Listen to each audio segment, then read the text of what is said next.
The snow fell relentlessly, blanketing the isolated Montana hotel in an eerie silence. But it wasn't the blizzard I was worried about. It was the guests and the increasingly unsettling rules I had to follow to check them in.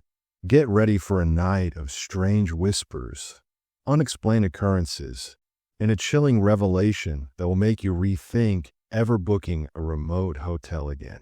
My name is David, and I never imagined that taking a winter job at the Blackwood Lodge would change everything I thought I knew about reality. The lodge sat perched on a mountainside like a forgotten monument, its timber walls and stone foundation dating back to the 1920s.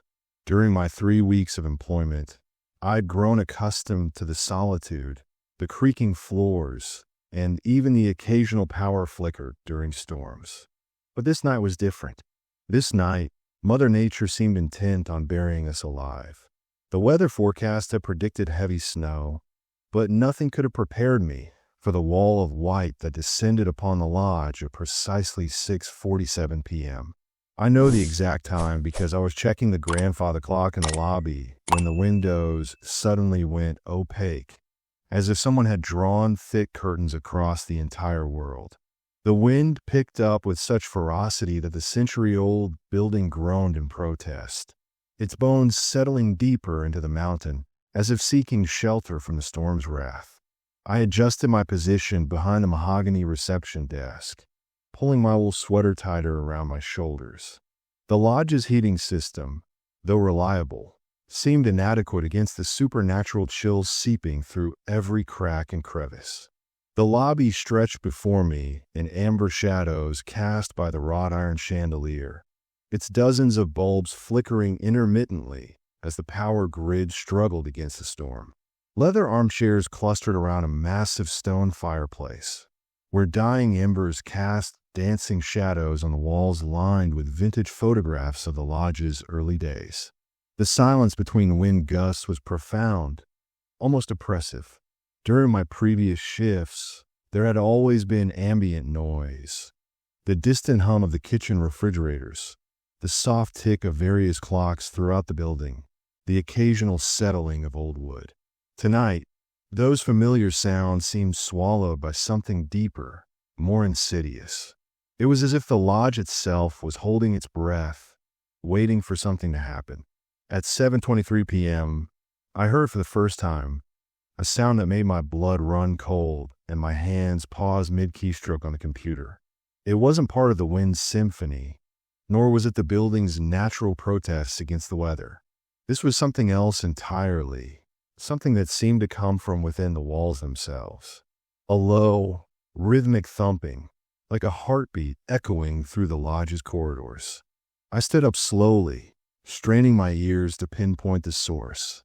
The sound came in intervals of exactly 7 beats, followed by a pause that lasted precisely 13 seconds. I counted them obsessively, my mind desperate to find logic in the pattern. Thump, thump, thump, thump, thump, thump, thump. 13 seconds of silence.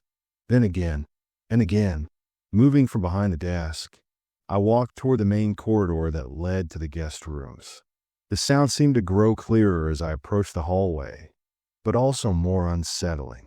It wasn't coming from any specific room or even from behind the walls. Instead, it seemed to emanate from everywhere and nowhere at once, as if the entire structure was producing this alien rhythm. The temperature dropped noticeably as I ventured deeper into the corridor. My breath began forming small clouds in the air, and I could feel goosebumps rising along my arms despite my thick sweater. The burgundy carpeting beneath my feet felt different somehow, spongier, as if it was absorbing not just my footsteps but something far more substantial. The framed landscape paintings that lined the walls seemed to watch my progress, their subjects' eyes following my movement in ways that should have been impossible. I reached the end of the corridor without finding any explanation for the sound, which had suddenly stopped the moment I arrived at the emergency exit door. The silence that followed was even more unnerving than the rhythmic thumping had been. I stood there for what felt like hours, but was probably only minutes, waiting for the sound to return, dreading its return, and somehow disappointed when it didn't. Walking back to the lobby, I noticed that my footsteps sounded hollow now, as if the floor beneath the carpeting had developed cavities. Each step produced a subtle echo that lingered longer than it should have. By the time I reached the reception desk, I was questioning whether I'd imagined the entire episode. Perhaps the isolation and the storm were playing tricks on my mind. Perhaps the constant wind was creating acoustic illusions within the old building's framework. But deep down, I knew I hadn't imagined anything. At 8:15 p.m., the lights went out. Not gradually, not with the telltale flickering that usually preceded power outages during storms. 1 second the lobby was bathed in warm light, and the next, I was plunged into absolute darkness. The kind of darkness that seems to have weight, pressing against your eyes and filling your lungs with each breath. Even the emergency lighting failed to activate, leaving me completely blind in the familiar space that had suddenly become alien territory. I fumbled for the flashlight I knew was somewhere in the desk drawers, my fingers trembling not just from cold, but from a primal fear of the dark that I thought I'd outgrown decades ago. The beam of light, when I finally found and activated it, seemed pathetically weak against the overwhelming blackness. It created a small circle of visibility that moved with me like a spotlight, revealing only fragments of the familiar lobby furniture and casting everything else into deeper shadow. The generator should have kicked in automatically within 30 seconds of the power failure. I waited, counting the seconds in my head, but no familiar rumble came from the basement. The backup systems that were supposed to maintain minimal lighting and heat had failed completely, leaving the lodge at the mercy of the storm's supernatural fury. As I made my way toward the basement door to check the generator manually, I heard something that made me freeze mid-step. Footsteps. Heavy, deliberate footsteps coming from the floor above me. But that was impossible. I had checked all the guest rooms before my shift began. The lodge was empty except for me. We had no reservations for tonight, no expected arrivals during the blizzard. The footsteps moved with purpose across the ceiling above the lobby, following a path that would correspond to the main hallway on the second floor. They paused directly above my position, and I found myself looking up into the darkness, as if I might somehow see through the old timber and plaster to identify the source. The silence stretched between us, me below, whatever it was above, like a taut wire ready to snap. Then, as suddenly as they had begun, the footsteps moved again, heading toward the grand staircase that descended into the lobby. I turned my flashlight toward the stairs, watching as the beam illuminated each step in sequence. The ornate banister cast twisted shadows on the wall, creating shapes that seemed to writhe and dance in the moving light. But no one appeared on the staircase. The footsteps had simply vanished, as if their owner had dissolved into the storm itself. I stood there for another 10 minutes, sweeping my flashlight back and forth across the lobby, checking behind furniture and in every corner where someone might hide. But the lodge remained as empty as it had been when my shift began. By 8:45 p.m., I had managed to restore partial power using the manual override on the backup generator. The lights came back at half strength, casting the lobby in an amber twilight that was somehow more unsettling than complete darkness had been. Shadows lingered in places where they shouldn't, and familiar objects took on sinister shapes in the dim illumination. I was settling back behind a reception desk, trying to convince myself that the evening's strange events were just stress-induced hallucinations, when I noticed something that made my heart skip several beats. There, on the polished surface of the mahogany desk, lay a leather-bound book that definitely hadn't been there before. It was old, its cover worn smooth by countless hands, and it bore no title or identifying marks, just a small brass clasp held it closed. And as I stared at it, I could swear I felt heat radiating from its pages. This was my introduction to what I would later learn was simply called the book. Without conscious thought, I reached out and opened it to the first page. The paper was thick and yellowed with age, and written in faded ink were the words that would haunt me for the rest of my life. Rules for night guests at Blackwood Lodge, for the protection of staff and the preservation of ancient agreements. Below this title was a numbered list written in several different hands, some entries clearly much older than others. The first rule was simple enough. Always ask arriving guests if they are traveling alone, regardless of how many people you can see. But as my eyes moved down the page, the rules became increasingly bizarre, increasingly impossible to understand. Rule number 7 stated, if a guest's reflection appears before they do, offer them only rooms on the 3rd floor. Rule number 12 warned, never serve food to guests who cast no shadow, but always provide fresh flowers for their rooms. I flipped through several pages, finding dozens of these cryptic instructions, each more unsettling than the last. Many were accompanied by margin notes in different handwriting, additions and corrections made by previous night staff members over the decades. Some notes were practical clarifications, but others were desperate warnings scrawled in shaking hands. Don't look in their eyes, and the music room door must remain locked, and most disturbing of all, they're not really gone when they check out. As I read, the storm outside seemed to intensify, as if responding to my discovery of the book. The wind howled with renewed fury, rattling windows and doors throughout the lodge. And somewhere in that howling, I began to hear something else.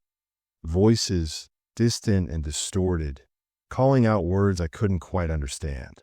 The grandfather clock in the corner chimed 9 times, its deep tones seeming to reverberate through the building for much longer than they should have. As the final chime faded, I heard the sound that I had been unconsciously dreading all evening, the heavy brass bell above the main entrance, announcing the arrival of the guest. Someone was here. Someone had traveled through the worst blizzard in Montana's recorded history to reach our isolated lodge. Someone who needed a room for the night and expected to be checked in according to the bizarre rules written in the ancient book that had appeared on my desk like a supernatural instruction manual. I closed the book carefully, my hands trembling as I placed it in the desk drawer. Whatever was about to walk through that door, I had a feeling that my normal hospitality training wouldn't be nearly enough to handle it. The storm raged on outside, but now I realized it might not be the most dangerous thing I would face before dawn. The brass bell chimed again, more insistently this time. I took a deep breath as I prepared to greet my first guest of the night. Little did I know that by morning, everything I thought I understood about reality would be forever changed. The brass bell's echo had barely faded when I heard the heavy creak of the main door opening against the wind. A gust of Arctic air swept through the lobby, extinguishing the dying embers in the fireplace and sending loose papers swirling behind the reception desk. I straightened my posture and forced what I hoped was a welcoming smile, though every instinct in my body screamed at me to run. The figure that entered defied immediate description. It was undoubtedly human in shape. 2 arms, 2 legs, a head positioned appropriately above broad shoulders. But something about the way it moved through space seemed fundamentally wrong. The newcomer wore a long, dark coat that dripped melting snow onto the hardwood floor, yet I noticed that the puddles formed perfect circles, as if the water was obeying different laws of physics than it should. "Good evening," I called out, my voice sounding surprisingly steady despite the anxiety crawling up my spine. "Welcome to Blackwood Lodge."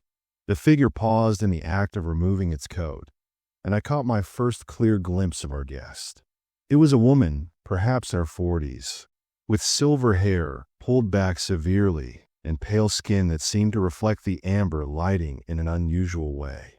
Her eyes were dark, so dark they appeared to be all pupil, and when she smiled at me, I noticed that her teeth were perfectly white and perfectly straight, too perfect, like a dental advertisement come to life. "Thank you," she said, her voice carrying a slight accent that I couldn't place. "I require accommodations for the night. The storm has made travel difficult." I nodded and reached for the standard registration materials. But as I did so, I remembered the book's first rule: always ask arriving guests if they're traveling alone, regardless of how many people you can see. I glanced past her toward the door, seeing no one else. But the rule had been very specific about asking regardless of appearances. Of course, I'd be happy to help you with a room. Are you traveling alone this evening? Her smile widened, revealing even more of those impossibly perfect teeth. How perceptive of you to ask. No, I'm not alone. My companion will be joining me shortly. I looked again toward the entrance, seeing nothing but swirling snow and darkness beyond the threshold. Should I prepare 2 rooms, or would you prefer? 1 room will be sufficient, she interrupted, her voice taking on a musical quality that made my ears ring slightly. We have specific requirements for our accommodation. This was clearly the moment to consult the book. I discreetly opened the desk drawer and pulled out the leather-bound manual, flipping quickly through the pages while the woman stood patiently in the lobby. Her reflection in the polished floor caught my attention, or rather, the lack of detail in it. While I could see her general shape reflected in the hardwood, the image was strangely blurred, as if she was standing behind frosted glass. I found what I was looking for on page 7. For guests traveling with unseen companions, offer only ground floor rooms with direct exterior access. Provide extra towels and ensure both beds are prepared, even if only one guest is visible. I have a lovely ground floor room available, I said, pulling up the registration screen on my computer. Room 103, with a private entrance and garden view. It has 2 queen beds and... Perfect, she said before I could finish the description. That will serve our needs admirably. As I began the check-in process, I noticed several other peculiarities that aligned disturbingly well with the rules in the book. Her signature on the registration card appeared in metallic silver ink, though I had only provided her with a standard black pen. When I asked for identification, she produced a driver's license that looked authentic, but bore a photograph that seemed to shift and change subtly when I wasn't looking directly at it. Most unsettling of all, when she handed me her credit card, I felt a shock of cold that ran from my fingertips all the way to my shoulder, as if I'd grabbed an icicle with my bare hand. Mrs. I paused, looking at the name on the card. Mrs. Blackthorne. That's an interesting coincidence, given the name of our lodge. Her laugh was like wind chimes in a gentle breeze, but it made the hair on the back of my neck stand up. Coincidence?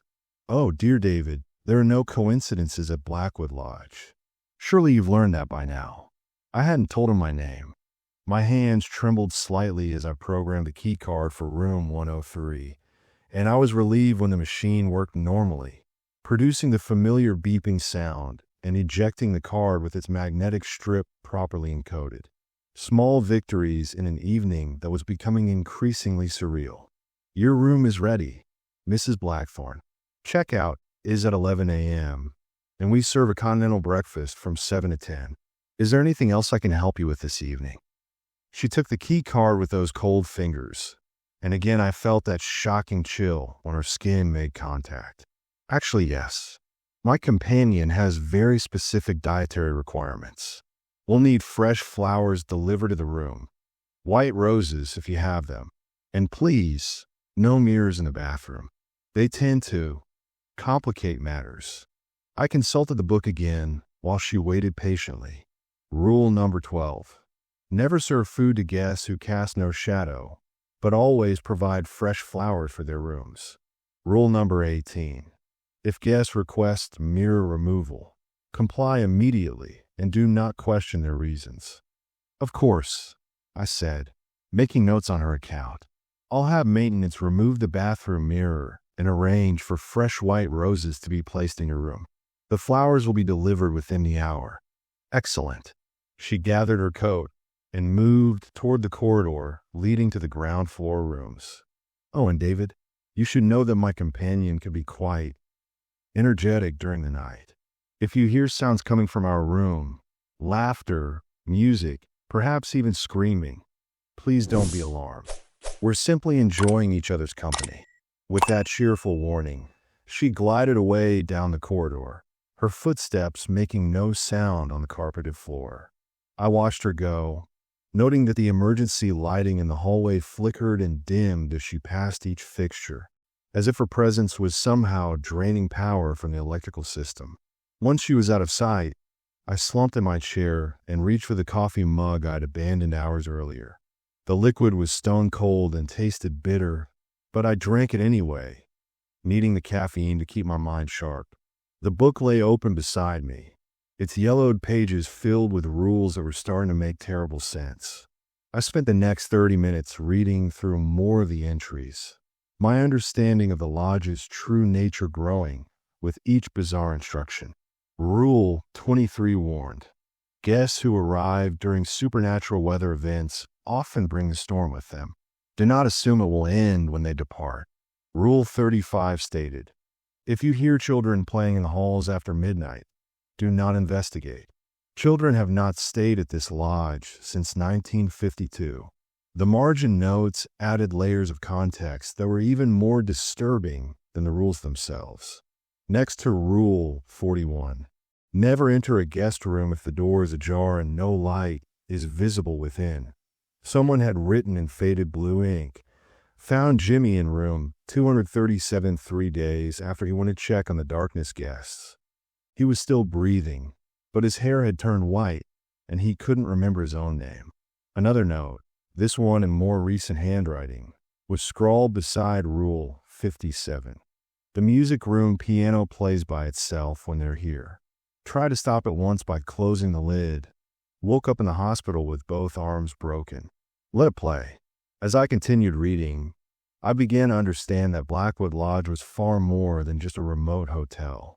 It was some kind of way station, a neutral ground where entities that shouldn't exist could rest during their journeys through our world. The rules weren't arbitrary restrictions.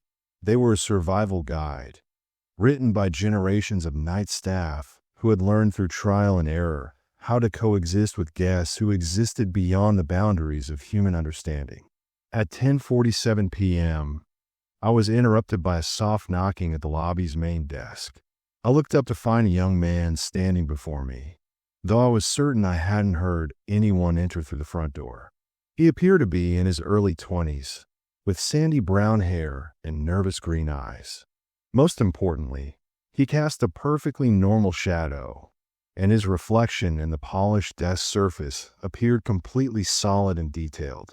"Excuse me," he said in a voice that carried a slight Midwestern accent. "I'm sorry to bother you so late, but I was driving through when the storm hit. My car slid into a ditch about a quarter mile down the mountain road. Do you have any rooms available?"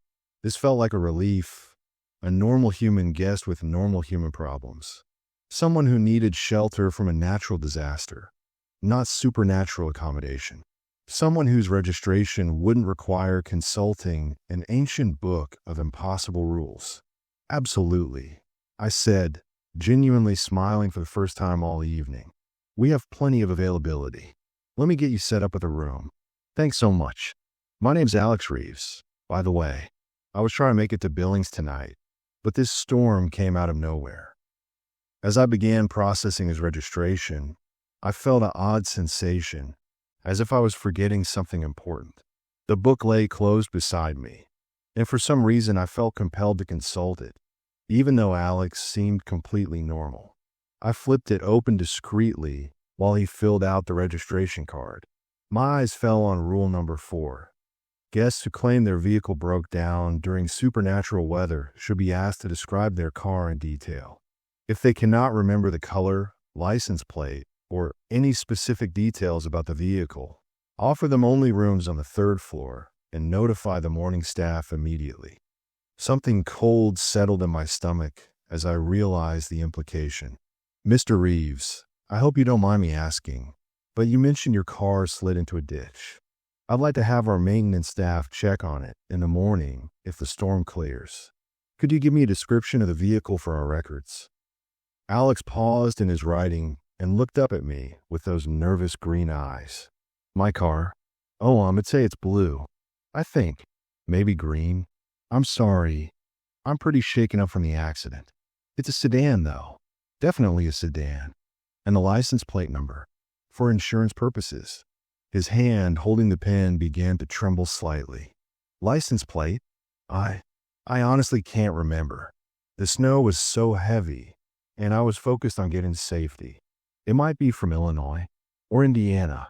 I travel a lot for work, and sometimes I get rental cars confused with my personal vehicle. Rule number 5. If guests cannot provide coherent details about their journey or possessions, they're likely not who they appear to be. Treat them with courtesy, but extreme caution. I forced my smile to remain steady as I assigned him a room on the 3rd floor. That's perfectly understandable, Mr. Reeves. The shock of being in an accident in this weather would rattle anyone. I have a nice quiet room on our 3rd floor, 312. It has a view of the forest, and you'll be well away from any noise from the lobby or kitchen. Thank you so much. You're a lifesaver. Alex took the key card with hands that I noticed were completely dry, despite his claim of having trudged through the blizzard from a wrecked vehicle. I think I'll turn in right away. This has been quite an ordeal. As he headed toward the elevator, I made detailed notes in both the computer system and on a piece of paper that I tucked into the book. Alex Reeves, if that was even his real name, would need to be monitored carefully. According to the rules, whatever he actually was, he probably wasn't dangerous as long as he remained on the 3rd floor. But I would need to inform the morning staff, and I made a mental note to check whether anyone found a wrecked vehicle on the mountain road when the storm cleared. The grandfather clock chimed 11 times, its deep tones seeming to signal a shift in the night's atmosphere. The storm outside intensified again, but now I thought I could hear other sounds woven into the wind's howling, distant laughter, music, and yes, occasionally what might have been screaming. Mrs. Blackthorne and her unseen companion were apparently enjoying each other's company, as promised. I settled back with the book, knowing that the night was far from over. According to the final entry on the last page, written in fresh ink that still looked wet, the real guests don't arrive until after midnight. The clock struck midnight with an ominous finality that seemed to reverberate through every timber and stone of Blackwood Lodge. As the 12th chime faded into the storm's eternal howling, I noticed something that made my blood run cold. The wind outside had suddenly gone completely silent. Not the natural silence that comes when a storm passes, but an unnatural, oppressive quiet that felt heavy with anticipation. I looked toward the windows and saw that the snow was still falling just as heavily as before, but now it fell straight down in perfect vertical lines, as if the air itself had become thick as molasses. No wind meant no sound, and in that supernatural stillness, every small noise within the lodge became amplified tenfold. The leather-bound book lay open before me to a page I hadn't selected, its yellow pages having somehow turned themselves while I was processing Alex Reeves' check-in. The new page bore only a single rule, written in ink so fresh it seemed to gleam wetly in the amber light.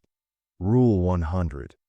After midnight, the lodge belongs to them. You are merely a caretaker. Remember your place. Below this, in the same fresh handwriting, was a note that made my hand shake. They tolerate your presence only as long as you serve their needs. Never forget that you are the guest here after midnight, not them. A soft sound drew my attention toward the grand staircase. Footsteps, but not the heavy, purposeful steps I'd heard earlier in the evening. These were light, almost dancing, accompanied by what sounded like children's laughter. But according to Rule 35, children hadn't stayed at this lodge since 1952. The footsteps multiplied, creating a symphony of movement that seemed to flow through the building like water finding its course. Some steps were light and quick, others slow and deliberate. Some seemed to come from directly above me on the 2nd floor, while others echoed from the basement level below. It was as if the entire lodge had suddenly come alive with dozens of invisible residents, all going about their nightly routines. From room 103, Where Mrs. Blackthorne and her companion had settled, came the sound of music. Not the modern music you might expect from hotel guests, but something that sounded like a waltz played on an antique music box. The melody was hauntingly beautiful, but it carried an undertone of sadness that made me feel inexplicably melancholy just listening to it. I was so absorbed in trying to identify the source of all these sounds that I almost missed the most important event of the night, the front door opening once again. No bell chimed this time, and no gust of cold air announced the arrival. The door simply swung open silently, and through it stepped a figure that challenged every assumption I had about what constituted reality. The newcomer was tall, easily 7 feet in height, but proportioned in a way that suggested this was their natural stature rather than some kind of abnormal growth. They wore a dark suit that seemed to be cut from fabric that absorbed light rather than reflecting it. And their face was the most disturbing thing of all. It wasn't that they were hideous or frightening in any conventional sense. Instead, their features seemed to shift and change whenever I wasn't looking directly at them. When I focused on their eyes, they appeared to be deep brown, almost black. But when I glanced away and then back, they might be pale blue or forest green. Their hair seemed to change length and color in my peripheral vision, and their skin tone fluctuated between pale white and dark brown to something that might have been gray. "Good evening," they said in a voice that seemed to come from multiple directions at once. "I believe you have accommodations reserved for me." I consulted the computer system, my fingers trembling on the keyboard, but found no reservations for tonight beyond Mrs. Blackthorne and the questionable Alex Reeves. "I'm sorry, but I don't show any reservations under your name. Could you spell it for me?" Their laugh was like the sound of autumn leaves rustling in a wind that carried whispers from the grave. Names are such limiting things, don't you think? I prefer to be known by my purpose rather than some arbitrary collection of syllables. Tonight, I am the collector. I flipped frantically through the book, searching for any rules that might apply to someone calling themselves the collector. I found it on page 47, written in multiple hands as if several different night clerks had added to it over the years. Rule 47. The collector arrives once per month during supernatural weather events. They require the presidential suite and must be given access to the lodge's historical records. Do not ask what they collect. Do not watch them work. Charge no fee for their stay, as payment has already been arranged. Below this, in handwriting that looked decades old, was a note that made my skin crawl. He takes the memories of guests who break the rules. Found the Hendricks family on their checkout morning, alive and healthy, but couldn't remember their own names, their children, or why they had come to the lodge. Their car was packed with belongings they no longer recognized. "Of course," I managed to say, my voice cracking slightly. "The presidential suite. I'll have that prepared for you immediately." The collector nodded, their shifting features settling momentarily into what might have been a pleasant expression. "Excellent. I'll also need access to your registry books. All of them, dating back to the lodge's opening. And David, I trust you'll remember Rule 48. I hadn't told them my name either, and I quickly found Rule 48. Never observe the collector at work. If you hear sounds from the presidential suite during their stay, plug your ears and think of pleasant memories. Your own memories depend on it. As I programmed the key card for the presidential suite, I noticed that the collector cast no shadow whatsoever, despite standing directly under the lobby's brightest lights. When they signed the registry, their signature appeared in the book as a series of symbols that hurt to look at directly, as if they existed in dimensions my eyes weren't equipped to process. "Your room is ready," I said, offering the key card while carefully avoiding direct contact with their shifting fingers. "Is there anything else I can do for you this evening?" "Privacy," they said simply. "I have a great deal of collecting to do tonight, and I work best without interruption. You'll find that the lodge becomes quite active during my visits. Don't be alarmed by any sounds you hear. Consider it part of the atmosphere." With that, they glided toward the elevator, their impossible height requiring them to duck slightly to fit through the doorway. As the elevator doors closed, I caught a glimpse of their face reflected in the polished metal.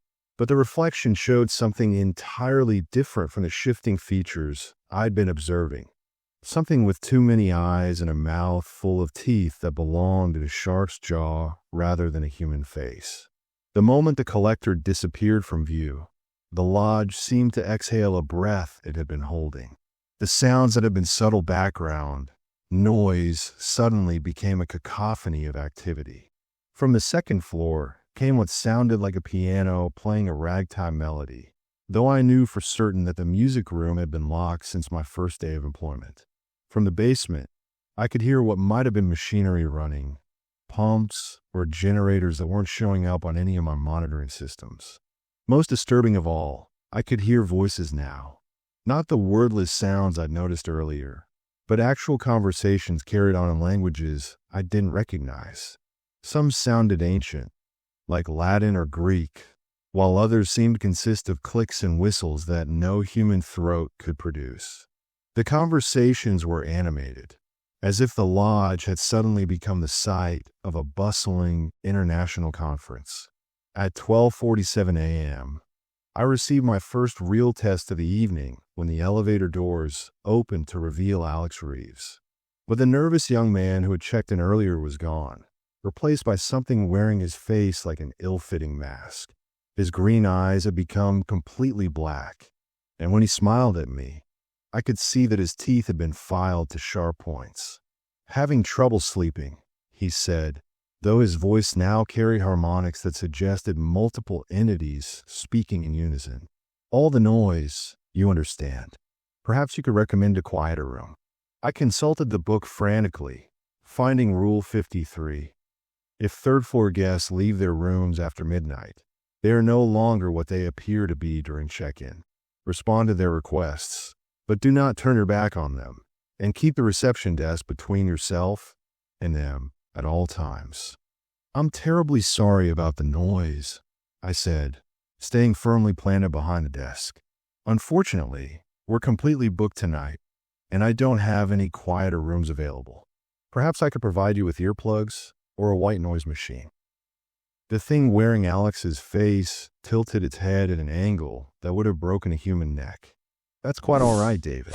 I think I'll take a walk instead. The storm seems to be clearing." Through the windows, I could see that the snow was still falling just as heavily as before, though it continued to fall in those impossible straight lines. "Actually, sir, I'd recommend staying indoors tonight. The weather conditions are still quite dangerous." Danger is such a relative concept, don't you think?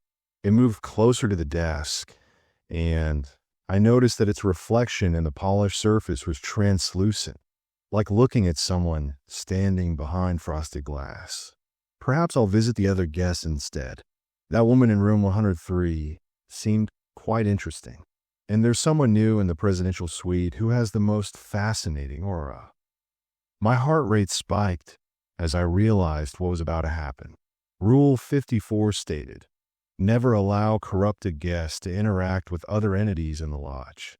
The resulting conflicts can damage the building's structural integrity and may result in temporal anomalies." "I'm afraid I can't allow guest-to-guest interactions during night hours," I said, my voice somehow remaining steady despite my terror. "Lodge policy. However, I'd be happy to arrange for room service. We have an excellent selection of late-night offerings." The Alex Thing's smile widened, revealing even more of those sharpened teeth. "How accommodating of you. Very well. I'll take whatever you recommend. But David," it leaned forward across the desk, bringing its face uncomfortably close to mine. I could smell something like ozone and decay on its breath. "I'd hope you sleep well when your shift ends. Such interesting dreams you're going to have." With that cryptic threat, it retreated to the elevator, but not before running one finger along the edge of the reception desk. Where its skin made contact with the wood, I noticed that the mahogany began to darken and warp, as if it was aging decades in seconds. Once the elevator doors closed, I immediately called the lodge's emergency kitchen service. a number I'd been given during training but never expected to use. The phone rang only once before being answered by a voice I didn't recognize. "Night kitchen, what do you need?" "Room service for 312, I said. "The guest is difficult. I need whatever you serve to the problematic ones." "Ah." The voice seemed to understand immediately. "Third floor corruption case. We'll send up the special meal. Don't worry, it should keep them quiet until dawn." The line went dead, leaving me to wonder what exactly constituted a special meal for entities that were no longer human. I didn't have long to contemplate this, because at 1:15 a.m., the lodge's fire alarm began blaring. But this wasn't the steady, mechanical beeping of a normal fire alarm. Instead, it was a discordant wailing that seemed to come from the building itself, as if the lodge was screaming in pain. The sound was so piercing and unnatural that I had to cover my ears, but even then I could feel the vibrations in my bones. I grabbed the emergency flashlight and ran toward the main corridor, expecting to find smoke or flames, but instead I discovered something far worse. The hallway was filled with a thick, roiling fog that seemed to pulse with its own internal light. Within the fog, I could see shapes moving, tall figures that glided rather than walked, their forms indistinct but undeniably present. The temperature in the corridor had dropped so dramatically that my breath came out in thick clouds, and frost was beginning to form on the walls and ceiling. But the cold wasn't just physical. It was the kind of cold that reaches into your soul and tells you that you're in the presence of something ancient and hungry. One of the figures in the fog turned toward me, and though I couldn't make out any features, I felt its attention like a weight pressing down on my chest. It began moving in my direction, its form becoming slightly more solid as it approached. I could see what might have been a face, pale and angular, with dark hollows where eyes should be. Rule 67 flashed through my mind. If the lodge fills with supernatural fog, retreat to the reception area and activate the emergency beacon. Do not attempt to navigate the corridors until the fog clears. The figures within the fog are not guests. They are something else entirely. I stumbled backward toward the lobby, my flashlight beam seeming pathetically weak against the encroaching fog. Behind the reception desk, I found the emergency beacon that had been mentioned during my orientation but never explained. It was a simple red button housed in a glass case marked "Break in case of supernatural emergency." The glass shattered easily under the impact of the flashlight, and when I pressed the button, the wailing alarm stopped immediately. The sudden silence was almost as unsettling as the noise had been, but slowly, the fog began to recede. The mysterious figures within it became less distinct, fading away like bad dreams in the morning light. Within minutes, the corridor was clear again, though the temperature remained unnaturally cold. I ventured back toward the guest room area and found that several of the doors are now standing slightly ajar, though I was certain they had been closed and locked earlier. From behind these partially open doors came soft sounds, whispers, the rustle of fabric, and occasionally what might have been sobbing. Rule 41 came back to me. Never enter a guest room if the door is ajar and no light is visible within. I made careful note of which rooms had been affected and returned to my post, making detailed entries in both the computer system and the mysterious book. At 2:30 a.m., as I was trying to process the evening's events, I heard the most beautiful sound I had encountered all night. Someone playing piano. But this wasn't the ragtime melody that had been echoing from the supposedly locked music room. This was classical music, something by Chopin if I had to guess, played with such skill and emotion that it brought tears to my eyes. The music was coming from the direction of Mrs. Blackthorn's room, which explained why I had been instructed to provide white roses instead of food. According to the rules, entities that cast no shadow sustain themselves on beauty rather than traditional nourishment. Fresh flowers, beautiful music, works of art. The piano music was probably her unseen companion's way of feeding them both. As I listened to the haunting melody, I noticed that the lodge itself seemed to respond to the music. The amber lights grew warmer and steadier. The creaking sounds that had been constant all evening faded away, and even the storm outside seemed to quiet slightly in respect for the performance. But the piece didn't last long. At 2:47 a.m., the music stopped abruptly, cut off mid-phrase, as if someone had slammed the piano lid. The sudden silence was followed by a sound that made my blood freeze. Mrs. Blackthorne screaming. Not the kind of scream that might come from passion or ecstasy, as she had warned me about earlier. This was a scream of pure terror, the sound of someone confronting their worst nightmare made manifest. It went on for what felt like hours, but was probably only 30 seconds, echoing through the lodge with supernatural clarity. Then, silence again, complete and absolute silence. I consulted the book frantically, looking for any guidance about what to do when shadowless guests screamed in terror. On page 93, I found Rule 93. If guests who feed on beauty suddenly scream in terror, something has invaded their space that is antithetical to their nature. Do not investigate. Activate the Night Manager Protocol immediately. The Night Manager Protocol turned out to be another emergency system I hadn't been told about during training. Hidden beneath the reception desk was a red telephone that connected directly to someone called the handler. I picked up the handset with trembling fingers. Blackwood Lodge Night Emergency. A calm voice answered before the phone had even rung on my end. What's your situation, David? The guest in 103, Mrs. Blackthorne. She screamed, and now everything's gone quiet. The book says to activate Night Manager Protocol. Understood. Mrs. Blackthorne and her companion are beauty feeders. If something made them scream, it means an entity of pure ugliness has entered their space. This is a Class 7 supernatural conflict. Evacuate the lobby immediately and take shelter in the basement safe room. Do not return to your post until you receive the all-clear signal. But what about the other guests? Alex in 312, and the collector in the presidential suite? The collector can take care of themselves, and the thing in 312 isn't your responsibility anymore. Move now, David. You have perhaps 3 minutes before the conflict spreads throughout the building. I didn't need to be told twice. I grabbed the leather book and my emergency flashlight and ran toward the basement door, taking the concrete steps two at a time. The safe room was exactly where the handler had said it would be, behind the old boiler, marked with a simple sign that read Staff Shelter. The room was small but well equipped, with comfortable seating, emergency supplies, and most importantly, thick concrete walls that seemed to muffle all sound from the lodge above. I settled in to wait, clutching the ancient book, and try not to think about what kind of entity could make something as powerful as Mrs. Blackthorne scream in terror. Above me, the lodge began to shake.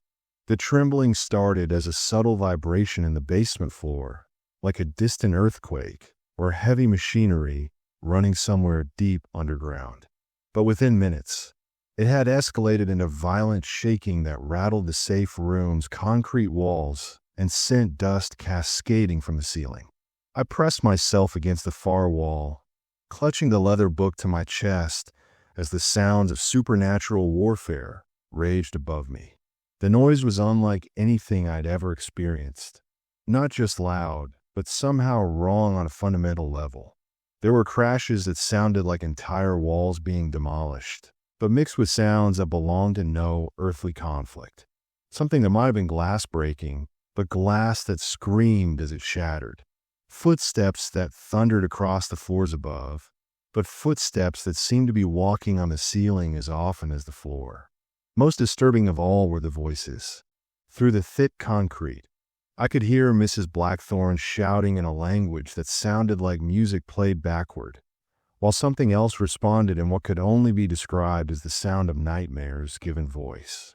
It was a deep, resonant howling that seemed to vibrate in my bones and make my teeth ache.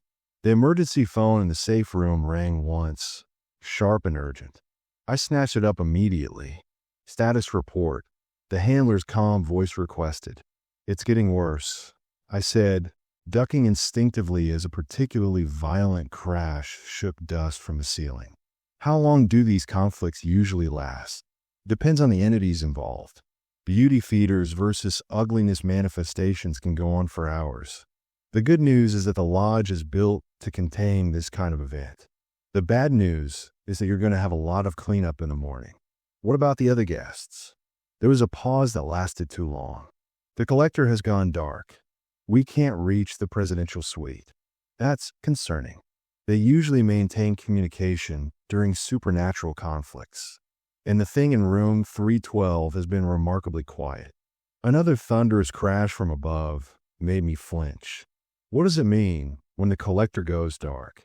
It means they're either dead, which is theoretically impossible, or they're dealing with something that requires their complete attention, something they consider more important than a standard beauty versus ugliness conflict. The implications of that statement settled over me like a shroud. If something could capture the complete attention of an entity as powerful as the collector, what did that mean for the rest of us? At 3:17 a.m., the sounds of battle suddenly stopped. Not gradually, but all at once, as if someone had thrown a switch. The silence that followed was so complete it made my ears ring. I waited, hardly daring to breathe, for some indication of what had happened. The emergency phone rang again. "David, I need you to carefully open the safe room door and listen. Tell me exactly what you hear." I crept to the door and cracked it open, just enough to put my ear to the gap. The basement was utterly silent, but there was something wrong with the quality of that silence. It wasn't the peaceful quiet that comes after a storm passes. It was the breathless hush that precedes something terrible. "Nothing," I whispered into the phone. "Complete silence. But it feels wrong somehow." That's what I was afraid of. The conflict ended too abruptly. In my experience, that means either one side achieved total victory or something else intervened. Neither option is good for you. What do you mean? If Mrs. Blackthorne won, the lodge will be filled with her kind of beauty, the kind that drives humans insane if they look at it directly. If the ugliness entity won, everything in the building will be corrupted beyond recognition.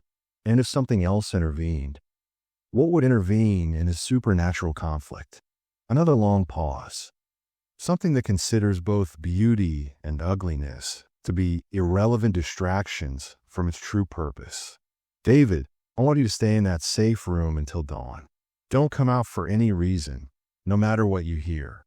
The line went dead, leaving me alone with my fears and the oppressive silence pressing down from above. I settled back against the concrete wall and tried to focus on a leather book, hoping to find some guidance for this unprecedented situation. The book had changed again.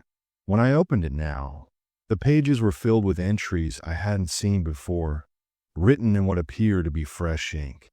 The handwriting was different from all the previous entries. More angular, more precise, as if it had been written by someone with perfect penmanship, but no understanding of human emotion. Rule 101. When silence falls after supernatural conflict, the true test begins. The victors will seek to expand their influence throughout the lodge. The defeated will seek revenge through corruption of the building's foundation. Both outcomes result in the facility becoming uninhabitable for human staff. Below this, in the same precise handwriting, Rule 102. If the collector ceases communication during conflict, they have encountered something from their own realm. Such encounters typically result in the temporary suspension of local reality. Time may flow backward. Gravity may reverse. The living may trade places with the dead. I looked at my watch and felt my heart skip several beats. According to the display, it was 2:45 a.m., but that was impossible. I had distinctly remembered the handler calling me at 3:17. Either my watch had malfunctioned, or time was indeed flowing backward. I flipped through more pages and found increasingly disturbing entries. Rule 103. If you find yourself reading rules that haven't been written yet, you are experiencing temporal displacement. Do not trust your perceptions. Do not trust your memories. Focus only on immediate survival. Rule 104. The basement safe room exists in a pocket of stable reality. As long as you remain within its walls, linear time will continue to function normally for you. But be warned, the longer you stay, the more disconnected you will become from the timeline above. Rule 105. When reality becomes unstable, the lodge's true purpose reveals itself. We are not a hotel. We are a prison. The guests are not travelers. They are inmates. And you, dear night clerk, are not staff. You are a guard. That last entry made me drop the book as if it had caught fire. A prison? The beautiful, historic Blackwood Lodge was some kind of supernatural detention facility, and I was a guard, not a hospitality worker. As if responding to my realization, the safe room's walls began to change. The concrete surface rippled like water, and symbols began to appear, not carved or painted, but emerging from within the material itself, as if they had always been there, and I was only now able to see them. The symbols hurt to look at directly, but I could sense that they were some kind of containment spell, designed to keep something very powerful from escaping. At what my watch claimed was 2:30 a.m., though I was no longer trusting any timepiece. I heard footsteps in the basement corridor outside the safe room. Slow, measured steps that echoed strangely in the concrete space. The footsteps paused directly outside the door. "David," called a voice that sounded exactly like my own. "David, you can come out now. Everything's safe." But rule number 8 from the original pages flashed through my mind. If you hear your own voice calling to you from outside your location, do not respond. Do not acknowledge that you heard it. Whatever is using your voice is not your friend. The voice tried again, this time with a slightly different inflection. "David, it's the handler. The situation upstairs has been resolved. I'm here to escort you back to your post." I pressed myself against the far wall and remained silent, though every instinct told me to respond to what sounded like legitimate authority. "David," the voice said a third time, and now I could hear something wrong with it. The words were correct, but there were undertones that suggested the speaker had too many teeth, or a tongue that was the wrong shape for human speech. "David, I know you're in there. I can smell your fear. It's quite intoxicating." The door handle began to turn slowly, though I was certain I had locked it from the inside. Metal scraped against metal as something on the other side tried to force the mechanism. But the symbols glowing on the walls seemed to pulse brighter with each attempt, and whatever was outside couldn't complete the action. After several minutes of trying, the thing gave up on the door and tried a different approach. "Very well, David. If you won't come out, I suppose I'll have to wait. I have all the time in the world, after all. Literally, time doesn't work quite the same way anymore." The footsteps retreated down the corridor, but I had the distinct feeling that whatever had been wearing my voice hadn't gone far. It was waiting, probably just around the corner, ready to try again if I showed any sign of leaving the safe room. I consulted the book again and found a new entry that seemed to write itself as I watched. Rule 106. When entities begin impersonating the living staff, it means the barriers between realities have been severely weakened. The lodge is becoming a bridge between worlds, and beings from other dimensions are using it as a crossing point. At 4 a.m., according to my increasingly unreliable watch, I heard something that made me question my own sanity. Elevator music. The cheerful, bland melody that plays in shopping centers and waiting rooms was echoing through the basement, growing gradually louder, as if someone was bringing a radio down the stairs. But as the music got closer, I began to hear words woven into the instrumental track. Whispered lyrics that spoke of things that should never be named, instructions for rituals that no human should perform, and invitations to join something called the Eternal Lodge staff. The music stopped directly outside the safe room door. "Attention night shift personnel," announced a voice that sounded like it was coming through an intercom system, though I could see no speakers in the safe room. "This is management. Due to recent supernatural incidents, all staff members are required to report to the presidential suite for emergency debriefing. Failure to comply will result in immediate termination of employment and permanent assignment to the basement archives. The voice was pleasant, professional, and utterly terrifying in its artificial cheerfulness. It continued, "Please note that the current reality disturbance has created some confusion regarding the nature of your employment. You may believe you work for a hotel, but you are actually correctional officers at an interdimensional detention facility. Your cooperation in maintaining the security of our more dangerous inmates is essential for the continued stability of local space-time."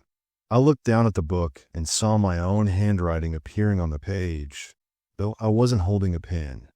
Rule 107. When management makes announcements through non-existent intercom systems, they are not your management.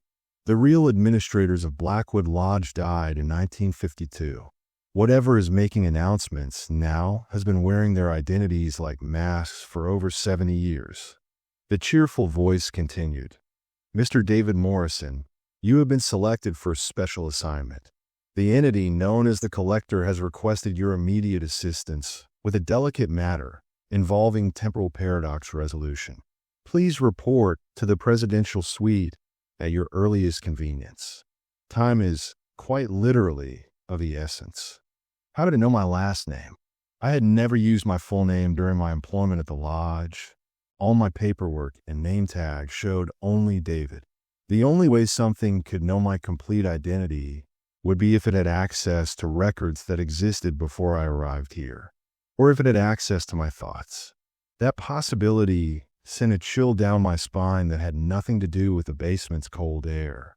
If the entities in the lodge could read minds, then my hiding in the safe room was pointless. They would know exactly where I was and exactly what I was thinking about them. As if responding to this realization, every surface in the safe room began to display the same message, written in letters that glowed with their own internal fire.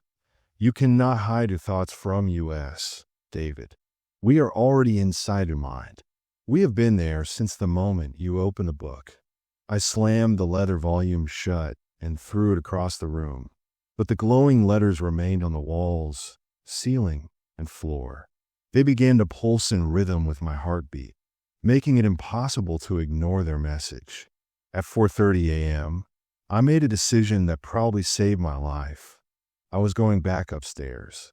Staying in the basement safe room meant slow psychological torture as unknown entities played with my mind. Going upstairs meant facing whatever had won the supernatural battle in the lodge's main floors. But at least upstairs, I would be taking action instead of cowering in a hole waiting for dawn. I retrieved the leather book, noting that it now felt warm to the touch and seemed to pulse with its own heartbeat. Whatever had been written in it during my time in the safe room had changed its fundamental nature. It was no longer just a guide to surviving the night shift. It had become something alive, something aware, something that wanted to help me for reasons I didn't dare contemplate. As I reached for the door handle, one final entry appeared in the book. Rule 108. The safe room was never meant to keep dangers out. It was meant to keep you in. Congratulations on finally understanding the truth, David. Now the real work begins. The door opened easily, revealing a basement corridor that looked nothing like what I remembered. The walls were covered in that same organic, shifting darkness I had seen in the Collector's reflection, and the air itself seemed thick with whispered promises and threats. But I was no longer just David the night clerk. According to the book, I was David the guard, David the warden, David the keeper of interdimensional prisoners who had been masquerading as hotel guests. And apparently, it was time for me to do my real job. The basement corridor had transformed into something that belonged in a fever dream rather than a century-old lodge. The concrete walls now pulsed with a dark, organic texture that resembled living tissue, and the fluorescent lights overhead had been replaced by something that cast shadows upward instead of downward. Every step I took produced a wet, squelching sound. as if I was walking on something that had once been alive. The leather book in my hands had grown warm, almost hot, and I could feel it vibrating with each heartbeat. When I opened it, the pages now showed not just rules but a real-time map of the lodge, with moving dots representing the locations of all entities within the building. Mrs. Blackthorn's that was stationary in room 103, pulsing a deep blue that indicated she was still alive but severely weakened. The thing that had been Alex Reeves was moving frantically through the third-floor corridors, its stuff flashing between red and black in a pattern that suggested extreme agitation. Most concerning of all was the presidential suite, which showed not one but dozens, all clustered together in a tight formation that suggested something like a conference or gathering was taking place. As I climbed the basement stairs, each step revealed more of the lodge's true nature. The wallpaper in the main corridor was peeling away to reveal symbols carved directly into the wood beneath. Not carved recently, but aged and weathered as if they had been there since the building's construction. These weren't decorative elements hidden by later renovations. They were fundamental to the lodge's architecture, as essential as the load-bearing beams. The lobby, when I finally reached it, was barely recognizable. The elegant furniture had been rearranged into a precise geometric pattern that hurt to look at directly, each piece positioned according to some mathematical formula that my human mind couldn't process. The grandfather clock in the corner was running backward, its hands moving counterclockwise while chiming hours that didn't exist. But the most dramatic change was the reception desk itself. What had been polished mahogany was now revealed as something that looked disturbingly like bone. Massive, curved sections that fitted together with the precision of a master craftsman, but the organic flow of something that had grown rather than been built. And embedded in the surface, visible now that whatever illusion had hidden them was gone, were hundreds of signatures in dozens of different hands. These weren't guest registrations. They were agreements, contracts written in languages both ancient and alien. As I approached the desk, I could read enough of the English entries to understand what I was looking at. I, James Whitmore, surrender my claim to linear time in exchange for one night of perfect memory. I, Elena Vasquez, trade my reflection for the ability to see through illusions. I, Michael Chun, offer my shadow as payment for safe passage to the realm beyond dreams. Every guest who had ever stayed at Blackwood Lodge had signed away something fundamental about their humanity in exchange for services that no ordinary hotel could provide. And I, as night clerk, had been witnessing and facilitating these transactions without understanding their true nature. The book in my hands opened itself to a new section I hadn't seen before, titled Guard Protocols for Reality Breach Events. The first entry made my blood run cold. When the lodge reveals its true nature, the night guard must choose between three options. 1. Restore the illusion by reinforcing the containment fields, allowing the facility to continue operating as a false hotel. 2. Allow the breach to expand, permanently merging the prison dimension with baseline reality. 3.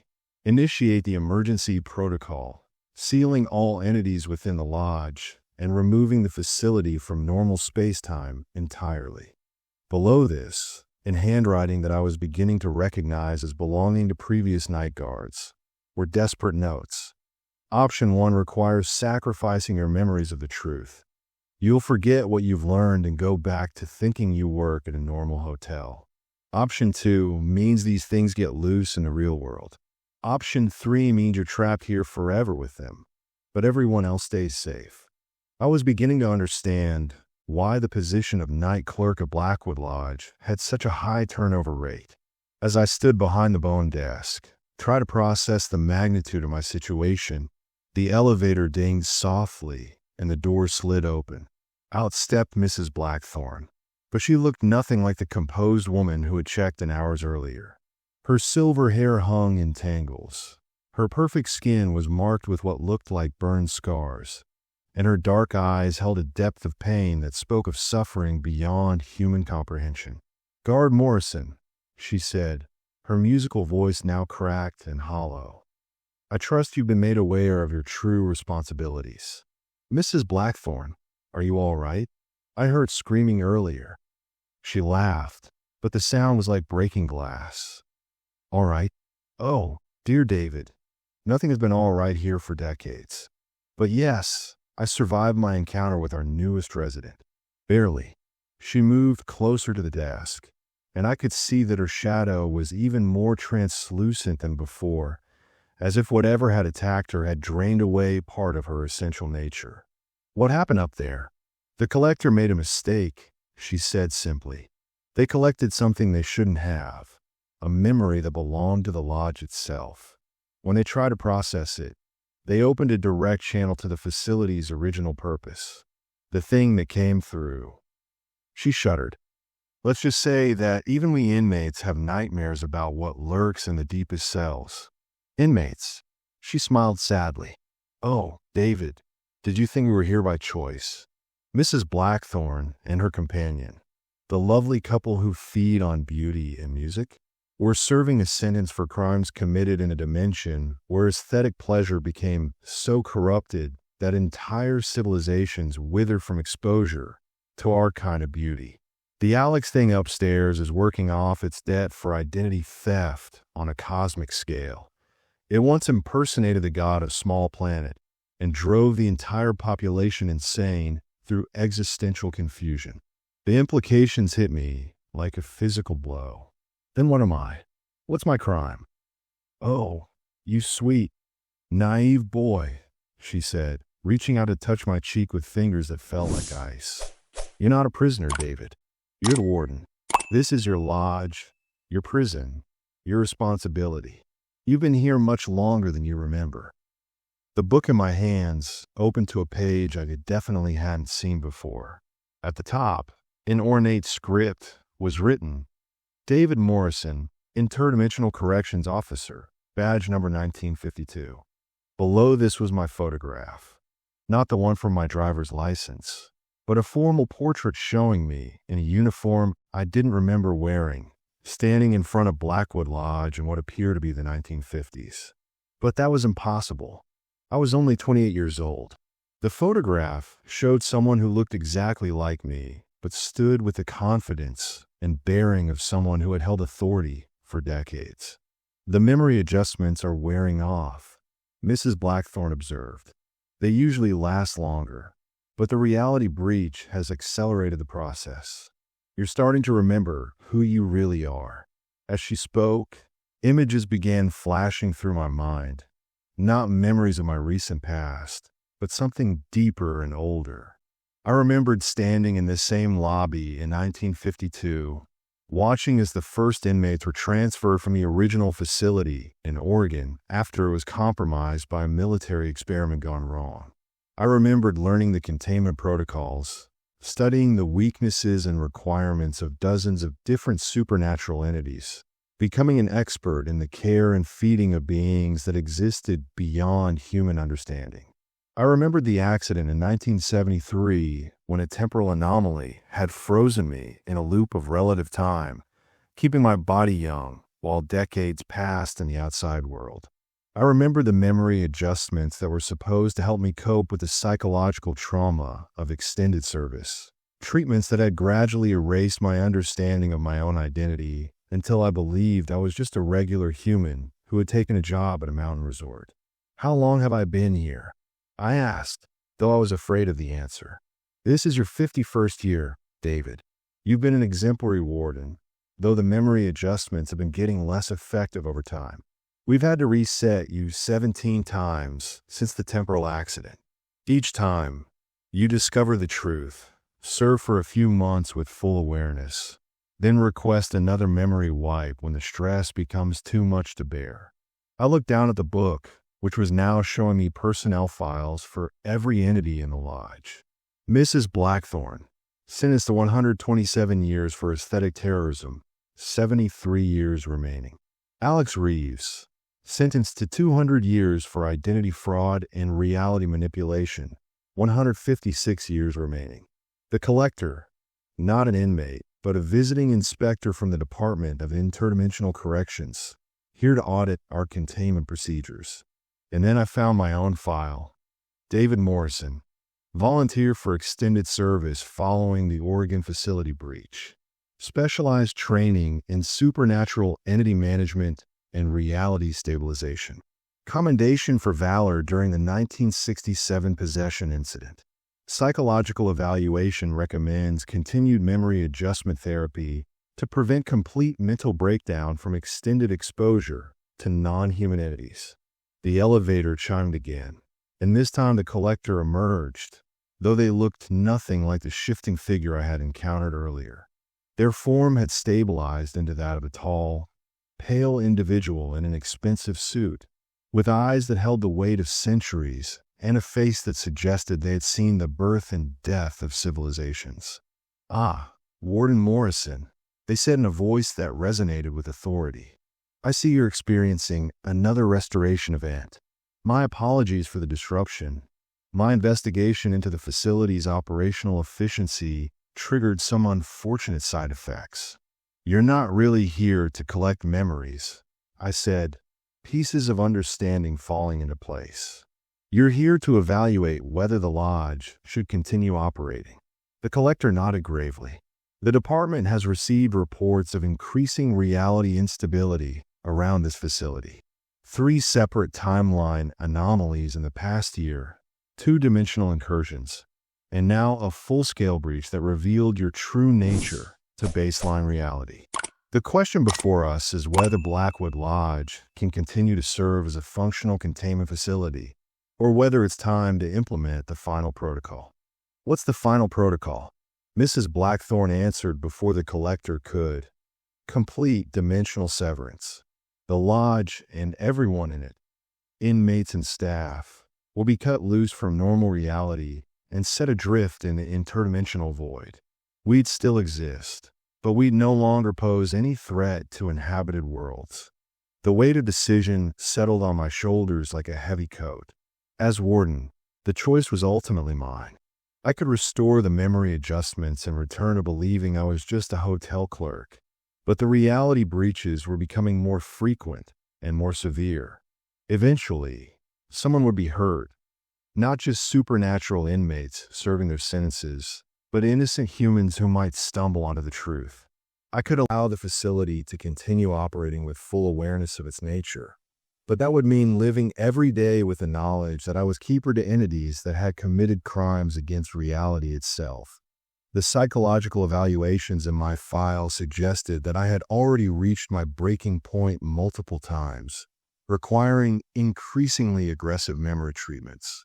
Or I could authorize the final protocol, condemning myself and everyone in the lodge to an eternity of drifting through the spaces between worlds, but ensuring that our problems never affected innocent people again. As I wrestled with these impossible choices, dawn began to break outside the lodge windows.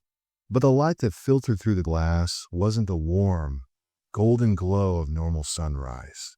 Instead, it was a cold, blue radiance that cast no shadows and seemed to drain color from everything it touched. "Artificial dawn," the collector explained. "We're no longer entirely in phase with baseline reality. The choices you make in the next few minutes will determine whether we can restore our connection to the normal world, or whether we've already passed the point of no return." I looked around the transformed lobby, at the bone desk and the impossible furniture arrangements, at Mrs. Blackthorne with her damaged beauty and the collector with their cosmic authority. These weren't monsters. They were individuals who had made mistakes and were serving their time, supervised by a warden who had volunteered for a job that no sane person would want. But I was no longer entirely sane, was I? 51 years of managing supernatural inmates, even with memory adjustments, had left their mark on my psyche. I could feel the cracks in my personality, the places where decades of accumulated stress had worn away at my humanity. The leather book opened itself to a final page, and there, in my own handwriting from what must have been my first year as warden, was a message to myself. David, if you're reading this, it means the memory treatments have failed again and you're facing the choice one more time. Remember that you volunteer for this position because someone has to do it. Someone has to stand between the darkness and the light, between the guilty and the innocent. Whatever you decide, know that you've served with honor. I picked up the bone pen that lay beside the guest registry and began to write my decision in the space provided for final determinations. The words flowed across the page as if they had always been there, waiting for me to remember them. By the authority vested in me as Warden of Interdimensional Corrections Facility 7, designation Blackwood Lodge, I hereby authorize Protocol 7, controlled reality anchor with enhanced containment measures. The facility will remain operational in baseline reality, but with permanent awareness protocols for all staff. Memory adjustments are to be discontinued. Additional security measures will be implemented to prevent future breaches.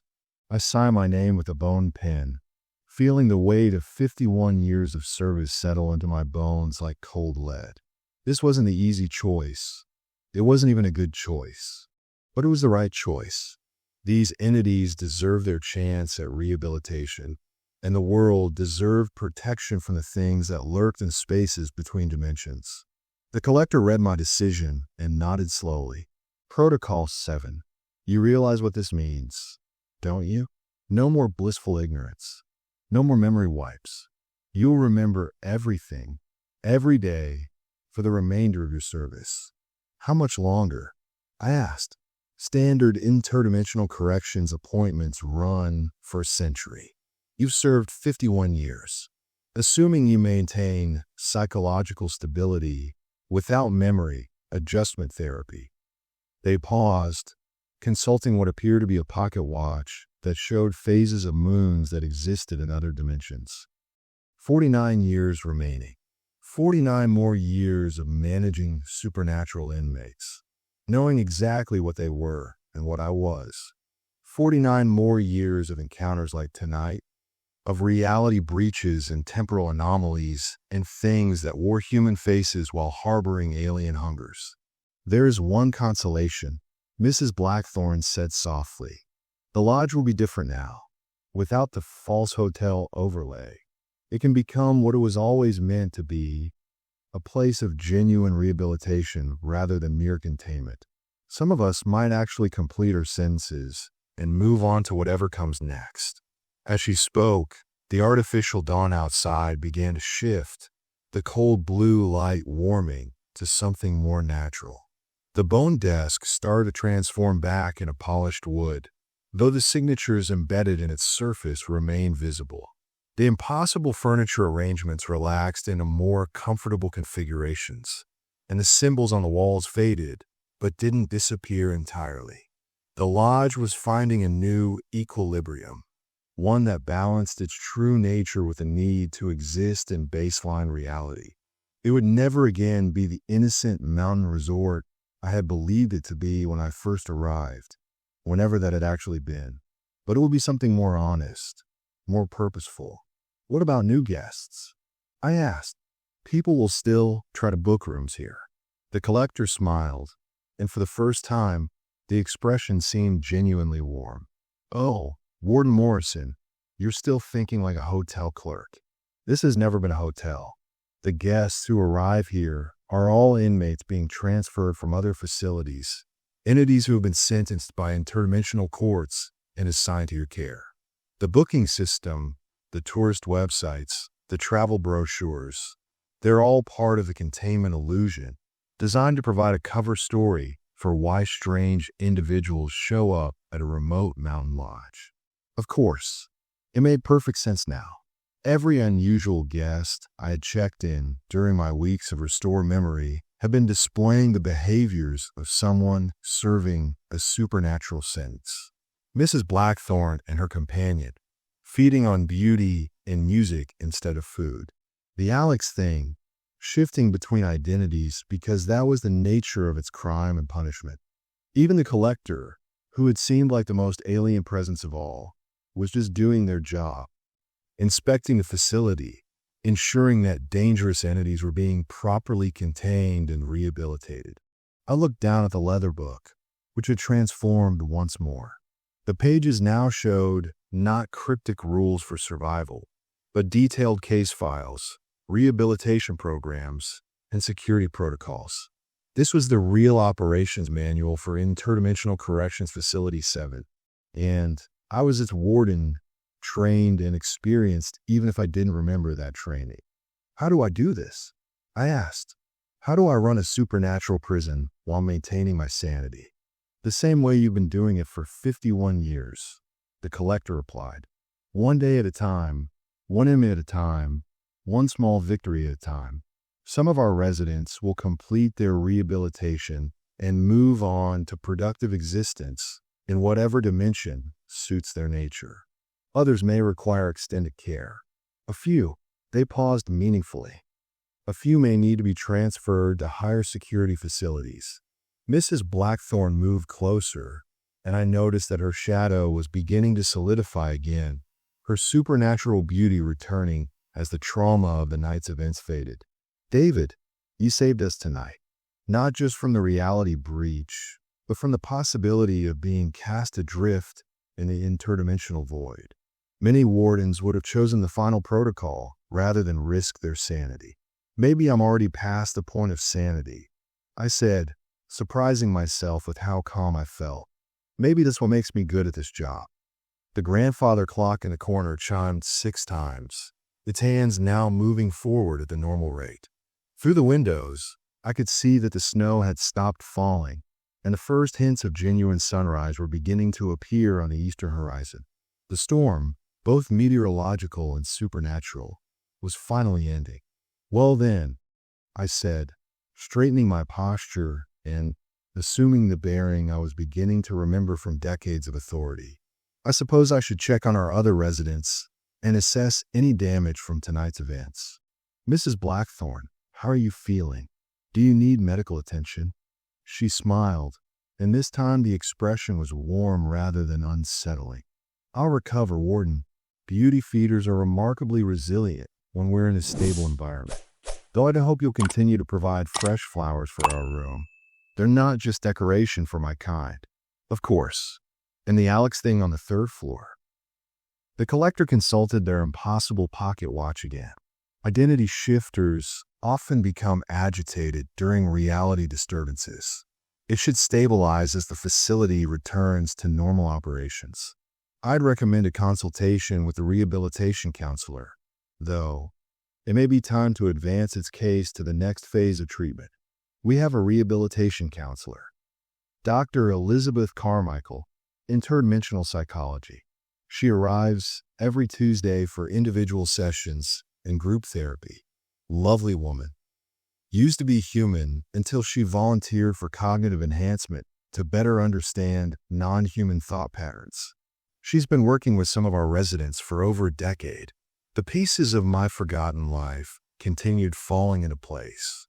This wasn't just a prison. It was a comprehensive rehabilitation facility with professional staff, treatment programs, and the goal of eventually reintegrating reformed inmates into whatever society would have them. I wasn't just a guard. I was part of a system designed to give supernatural criminals a chance at redemption. As the sun rose fully above the Montana mountains, casting genuine golden light through the lodge windows, I felt something I hadn't experienced in what must have been years. Hope. Not the false optimism that comes from ignorance, but the real hope that comes from understanding your purpose and having the tools to fulfill it. The leather book closed itself with a soft thump, and when I opened it again, the first page showed a simple message. Welcome back, Warden Morrison. Ready for day shift. I looked around the transformed lobby, no longer disguised as a hotel reception area, but clearly revealed as the command center of a complex and important operation. Mrs. Blackthorne was gliding back toward the elevator, her supernatural grace restored and her dangerous beauty once again safely contained. The collector was making notes on a clipboard that appeared to exist in several dimensions simultaneously. Everything was exactly as it should be, exactly as it had been for 51 years, except now I could see it clearly. Computer, I said to the terminal that was no longer disguised as a hotel registration system. Show me the daily schedule for Interdimensional Corrections Facility 7. The screen flickered to life, displaying a comprehensive schedule of rehabilitation activities, security rounds, meal distributions, including fresh flowers for beauty feeders and identity exercises for shifters, and visiting hours for approved interdimensional social workers. At the bottom of the screen, in small but unmistakable letters, was a message that made me smile. Have a great day, Warden Morrison. The inmates are counting on you. I poured myself a fresh cup of coffee from the break room that had previously been disguised as a storage closet, settled into the chair behind what I now recognized as a command desk rather than a reception counter, and began my 51st year of service with full awareness of what it meant. Outside, the Montana wilderness stretched endlessly in all directions, beautiful and empty, and providing perfect isolation for a facility that couldn't exist in more populated areas. Inside, beings from dozens of different realities were sleeping peacefully in cells that were disguised as hotel rooms, trusting that their warden would keep them safe while they worked toward whatever redemption was possible for their particular crimes against the natural order. It wasn't a life I would have chosen if I'd been given a choice, but it was the life I had chosen 51 years ago when someone had to volunteer to stand between the darkness and the light. And tomorrow night, when the next shift began, I would be ready for whatever came through those doors seeking shelter from the storm. After all, everyone deserves a second chance, even the monsters. The book lay open beside me, its pages now filled with the real stories of Blackwood Lodge. Not a horror story about a haunted hotel, but a hopeful story about a place where the impossible could be contained, understood, and maybe even redeemed. Welcome to Interdimensional Corrections Facility 7. Check-in time whenever you arrive. Check-out time when you've earned it.